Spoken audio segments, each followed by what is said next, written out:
Bonjour les passionnés de voyage hors saison et loin des foules. Le sentier du littoral entre la plage du Débarquement et Gigaro est en quelque sorte le début du grand tour de la presqu'île de Saint-Tropez. Mais on l'ignore souvent parce qu'il se trouve entre deux longues plages sans intérêt pour la randonnée. Pourtant, la plage du Débarquement est riche en histoire. La randonnée est courte, mais il y a des sections sauvages et une vue permanente sur la baie de Cavalère.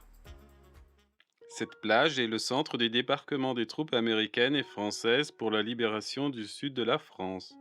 Après des bombardements, 60 navires débarquent troupes et matériel sur cette plage.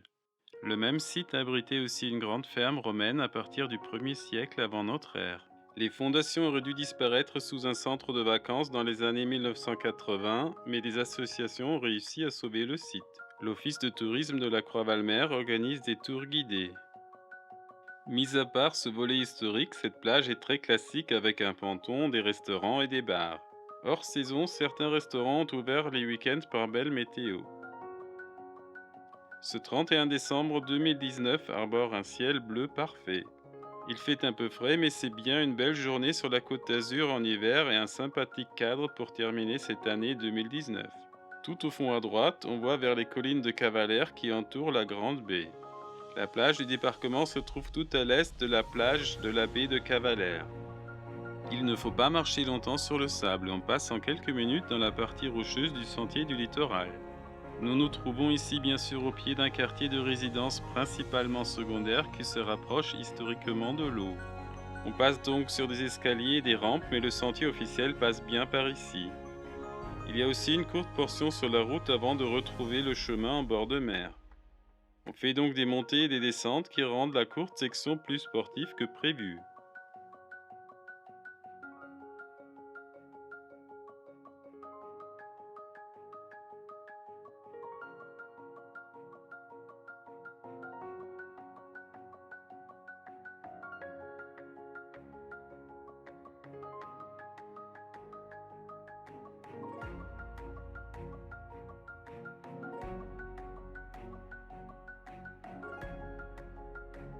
Les descentes mènent dans des criques ou des plages désertes hors saison comme la plage du Vergeron.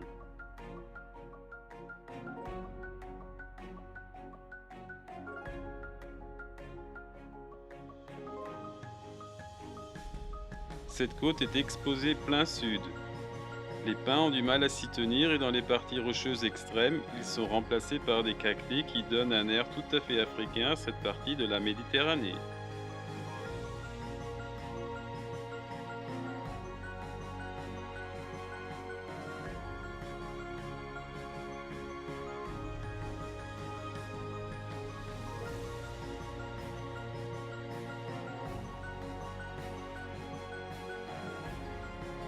Le soleil est très bas, pourtant nous sommes en début de l'après-midi. C'est un des effets du voyage en plein hiver.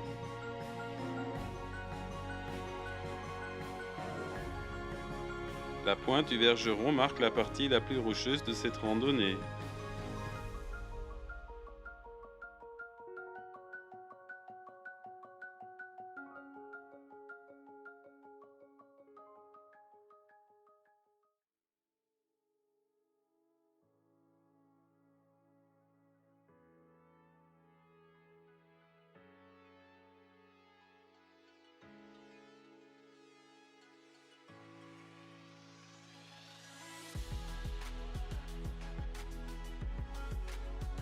Nous sommes en hauteur, cela signifie que nous devrons redescendre bientôt. Et en effet, la plage de Sylvabelle se trouve à nos pieds. Un grand escalier permet d'y descendre. La plage est surplombée par la villa Couadan, construite en 1914 pour Sarah Bernhardt. C'était une des plus importantes actrices françaises du début du XXe siècle.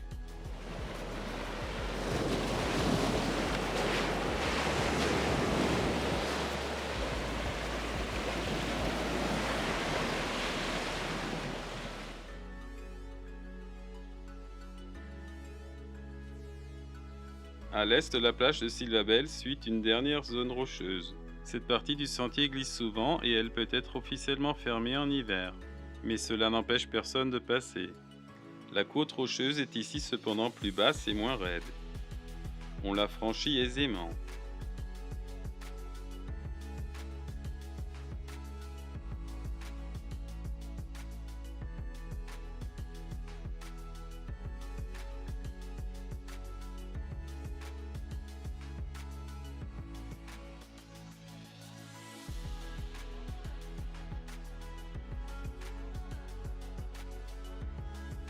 Nous arrivons finalement sur une avant-dernière plage, celle d'Héraklée.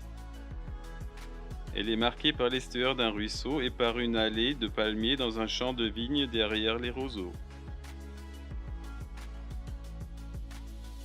Ici aussi, on a longtemps discuté d'un lotissement de vacances, mais heureusement, cela n'est pas à l'ordre du jour. Un dernier bout de rocher nous sépare de la plage de Gigaro. Nous avons laissé la voiture à la plage du débarquement, mais notre ami Bernd fait un footing pour aller la chercher en peu de temps. Nous rentrons à la maison de village de Ramatuelle que nous louons à des bons amis pour y fêter le réveillon de la Nouvel An. Comme d'habitude, on a amplement à manger et à boire. On voyage avec notre trafic aménagé pendant 2 semaines dans le sud-est de la France. Des liens se trouvent à la fin de la vidéo et dans la description. À bientôt sur Voyage hors saison.